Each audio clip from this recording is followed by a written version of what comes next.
how to convert decimal to fraction first decimal ወይ ማስሪዮሾች በሁለት ይከፈላሉ እነሱም terminating and repeating terminating ምንናቸው አክታሚ የሆኑ ሲሆን repeating ምንናቸው ደግሞ አክታሚ ምንናቸው ናቸው ማለት ነው ለዛሬ terminating decimal እናያለን 1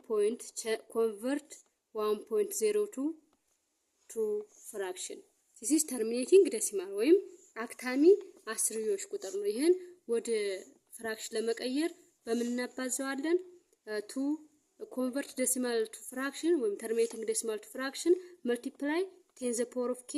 over 10 the power of k 10 the power of k over 10 the power of k is the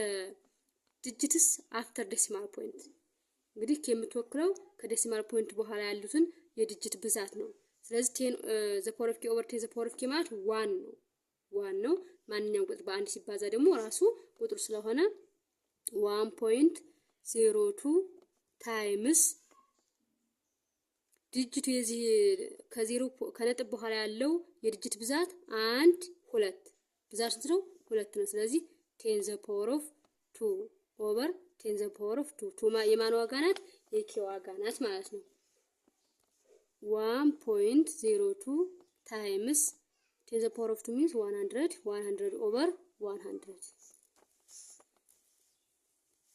እቺን 2 የላይኛውን 2 ለማጥፋት እቺን ነጥቧን ወደ ቀኝ እናንሸራታለን ሁለት ጊዜ ስለዚህ ነጥቧ እዚህ ሆነች ማለት ነጥብ ከዚህ መታለች እቺ 2 ጠፍተዋል ስለዚህ 102 times 1 ራስ ቁጥር ስለሆነ over